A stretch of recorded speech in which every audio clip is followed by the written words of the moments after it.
Honorable Chairman of the SCO, Council of the Heads of State, His Excellency President Xi Jinping, Excellencies, Honorable Leaders of the SCO member states, ladies and gentlemen, Assalamu alaikum. It is my great pleasure to be in Tianjin, a wonderful city that represents China's core values as a connector and bridge of cultures and civilizations. We gather here in Tianjin to reaffirm these values as manifested by our host nation, the People's Republic of China. I extend my heartfelt gratitude to President Xi Jinping and the government of the People's Republic of China for the warm hospitality and the excellent arrangements for this gathering. It also gives me great pleasure to offer my felicitations and warm wishes to brotherly country Uzbekistan and Kyrgyzstan as they celebrate their National Day. Mr. Chairman, for us, the SCO is a platform that best represents Pakistan's abiding commitment to regional cooperation and integration. China's successful tenure as chair of the SCO is reflective of President Xi Jinping's sagacious and visionary leadership. Today, China's global leadership is exemplified not only through the SCO, but also in landmark initiatives such as GDI, GSI, GCI, and Belt and Road Initiative, with the China-Pakistan Economic Corridor, known as CPEC, as its flagship project. Excellencies, Pakistan has always believed in the power of multilateralism, diplomacy, and shunning unilateralism. And yet, to our shock and deep disappointment, the region witnessed extremely disturbing developments during the last few months. Pakistan supports and respects sovereignty and integrity of all SCO members and its neighbors. We respect all international and bilateral treaties and expect similar principle to be followed by all SCO members. Uninterrupted access to due share of water as per existing treaties among the SCO members will strengthen the SCO working smoothly and will support the achievement of broader goals for which SCO was established. Excellencies, for its part, Pakistan seeks a normal and stable relationship with all its neighbors. It seeks dialogue and diplomacy over conflict and confrontation.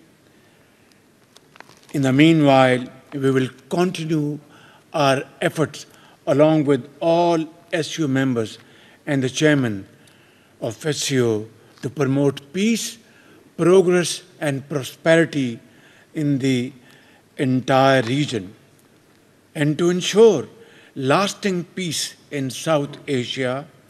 We call for a comprehensive and structural dialogue to discuss all outstanding disputes.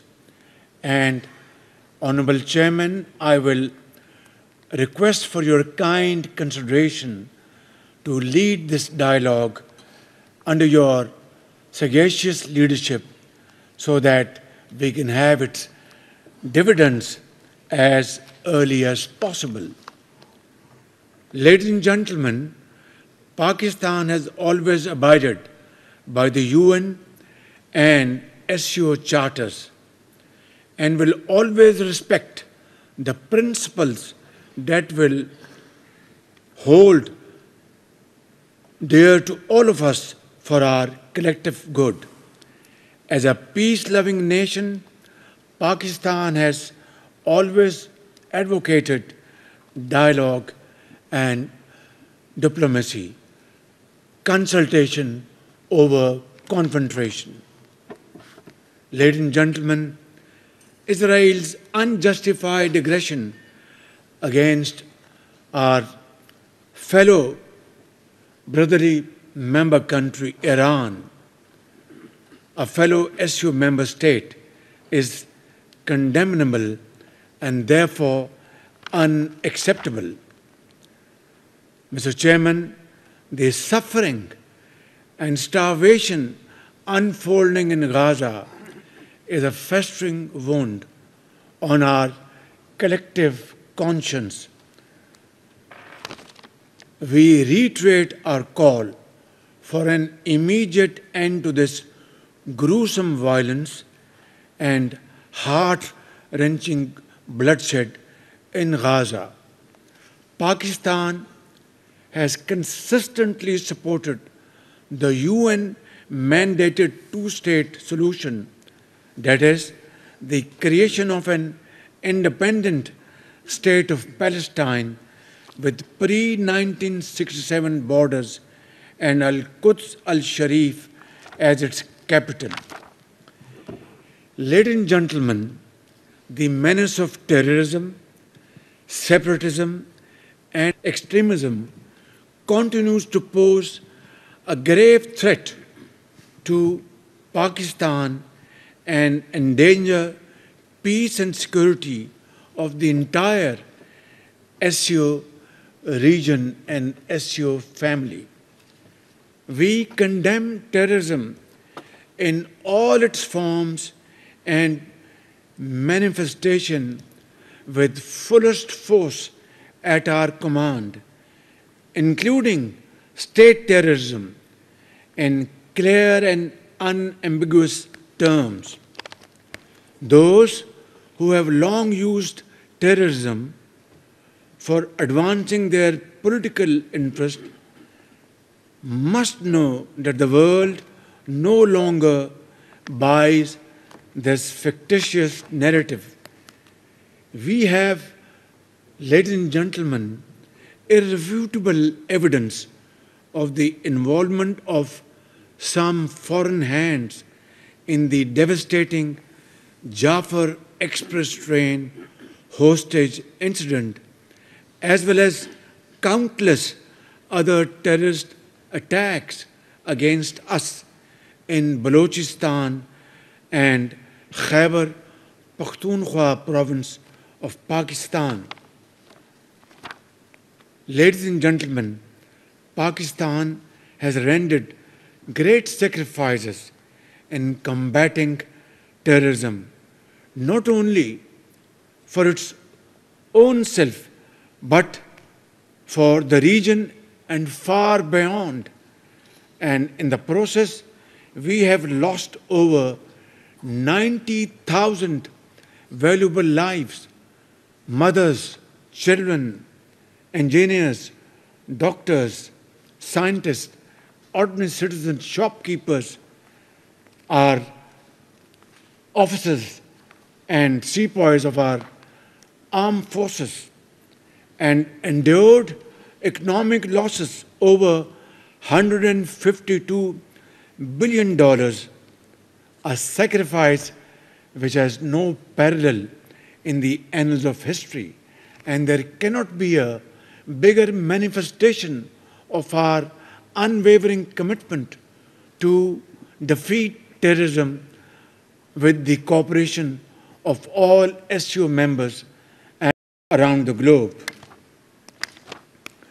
Ladies and gentlemen, Pakistan has always believed that a peaceful and stable Afghanistan, a brotherly country, is not only in our own interest, but that of the entire region.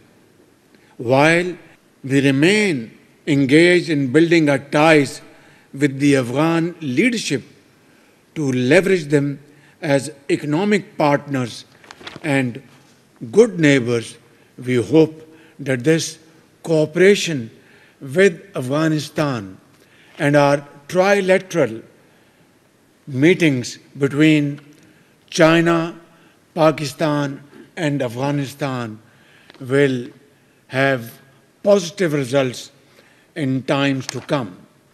Honorable Chairman, as SCO leaders, we have reaffirmed year after year the significance of enhanced regional connectivity. This requires efficient land, air, and rail transport corridors to ensure reliability of supply chains. Expansion of the China-Pakistan Economic Corridor, the flagship project of the Belt and Road Initiative, can serve as a practical demonstration of SCO's vision for regional connectivity and economic integration. Excellencies, as I speak before this August Assembly of Great Leaders, my country is once again passing through unprecedented torrential rains, cloudbursts, and massive devastation due to consequent flooding in 3 of our major rivers.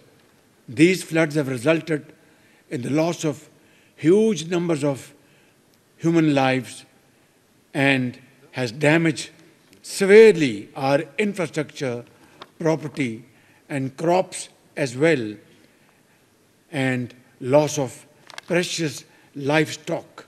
Ladies and gentlemen, we deeply appreciate the international community's, including China's, solidarity and sympathy and support with us, and I thank you all.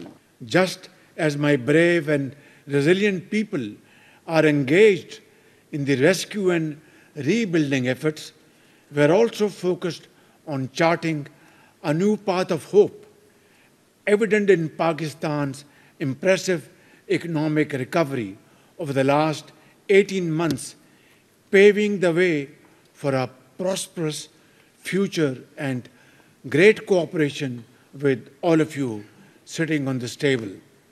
Our economic transformation plan is founded on 3 pillars: to expand our trade through export-led growth; 2, to explore new avenues for foreign investment in infrastructure, agriculture, AI, IT, mines and minerals, and energy, and to encourage innovation and research and development; and thirdly, to enhance revenue generation through comprehensive tax reforms in Pakistan under my watch like never before. Ladies and gentlemen, we are empowering our youth because youth is our challenge. And in Chinese adage parlance, a challenge always carries with it an opportunity. And therefore, our youth bulge is a challenge as well as an opportunity. And creating exciting opportunities for them for their productive encouragement and meaningful employment. These efforts are already showing encouraging results with reduced inflation, a current account surplus, and a soaring capital market in the region. Excellencies, to conclude, I reiterate Pakistan's solemn and unwavering commitment to the SCO Charter and reaffirm our steadfast resolve to uphold the noble values of the Shanghai spirit. In conclusion, our journey ahead may be long, arduous, and at times it will be bumpy and uncertain, with scorching days and chill winds that would test our resolve, our patience, our commitment. But the destination we seek makes it all worthwhile, a future of shared peace, stability, and prosperity for 3.5 billion citizens of our SCO family members. Together, let us stay the course. I thank you all.